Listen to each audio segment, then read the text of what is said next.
राष्ट्रिय स्वतन्त्र पार्टीको ऐतिहासिक पहिलो महाधिवेशनमा पाल्नुभएका सम्पूर्ण महानुभावहरूलाई एकमुष्ट रूपमा नीलो क्रान्तिको राजधानी चितवनमा हार्दिक स्वागत गर्न चाहन्छु। उपस्थित आदरणीय महानुभावहरू, रासपाको निमन्त्रणालाई स्वीकार गरेर विभिन्न राजनैतिक दलबाट आउनुभएका तमाम नेतागणहरूलाई म स्वागत गर्न चाहन्छु। यहाँहरूको उपस्थितिका लागि धेरै धेरै धन्यवाद पनि ज्ञापन गर्न चाहन्छु। उपस्थित आदरणीय महानुभावहरू, हामी आज यहाँ आइपुगेका छौँ। यहाँ आइपुग्दा यो यात्रा यहाँसम्म ल्याउँदा धेरै मानिसको बलिदानी पुगेको छ। रासोपा एउटा यस्तो साझा मञ्च बन्न सकेको छ जहाँ अहिले अधिकांश गैर राजनीतिक मानिसहरू आइपुगेका छन्। यो एउटा बाध्यता हो, यो रहर थिएन। हामीले पटक पटक भन्यौँ तर हाम्रो कुरा सुनिएन। धेरै पटक भन्यौँ, सुनिएन। टेलिभिजनको पर्दाबाट भन्यौँ, सुनिएन। राजनीतिको मैदानमा आउने बित्तिकै घोषणा गर्दा भन्यौँ, सुनिएन। यतिसम्म कि जेलको काल कोठरीबाट पनि भन्यौँ, सुनिएन। देश मैले गत वर्ष भैरवा कारागारबाट लेखेको थिएँ। त्यो सन्देशको अन्त्यमा मैले भनेको थिएँ कि एक दिन जनताले तपाईहरूको हातमा भएको तस्करले दिएको घडी खोज्नेछ र त्यहाँ हत्कडी लगाउनेछ भनेको कुरा मलाई सम्झना छ।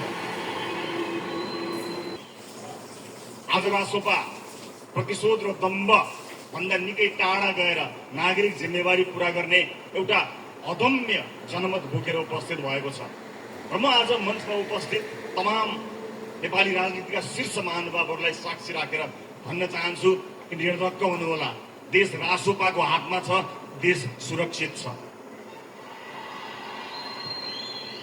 लोकतन्त्रका स्थायी मान्यताहरू, शक्ति पृथकीकरणका सिद्धान्तहरू, संविधान, संघीय लोकतान्त्रिक गणतन्त्र, नागरिक हक अधिकार, मानवाधिकारको प्रत्याभूति, समतामूलक समाज, समावेशिता लगायतका थुप्रै उपहार हामीलाई अघिल्लो पुस्ताले र तपाईहरू जस्ता मूर्धन्य नेतृत्वले दिनुभएको अमूल्य उपहार हो। हामी त्यसको जगेर्ना गर्नेछौँ, त्यसलाई माया गरेर राख्नेछौँ। हामी त्यसबाट बाहिर जाने छैनौँ। राष्ट्रिय राजनीतिमा आफ्नो दल मात्र ठिक भएर हुँदैन, राष्ट्रिय राजनीतिमा रहेका सबै दलहरू ठिक हुनुपर्छ। म शुभकामना दिन चाहन्छु। विशेष गरेर दुई शक्तिशाली दल नेपाली कांग्रेस र नेकपा एमाले भित्र कहीँ कतै केही न केही अप्ठ्याराहरू देखिएका छन्।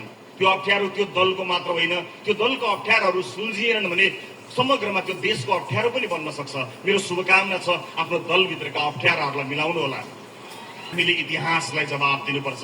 इतिहासका लागि पनि हामीले हाम्रा वैमनस्यहरूलाई तत्काल त्यागेर सहकार्यको बाटोमा अगाडि बढ्नुपर्ने आवश्यकता परेको छ। किनकि साथीहरू, मैले जलेश्वर बैठकको बेलामा मैले भनेको थिएँ, लेखेको थिएँ कि रासोपा लड्यो भने आफ्नै गोडामा अल्झेर लड्छ, अरू कसैको ताकत छैन रासोपालाई लडाउने।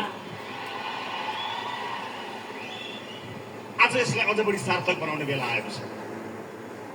हो, जब धेरैको मन जित्न सकिँदैन त्यसपछि केहीको मन जितेर राजनीतिमा अगाडि बढ्ने प्रचलन चलेको छ।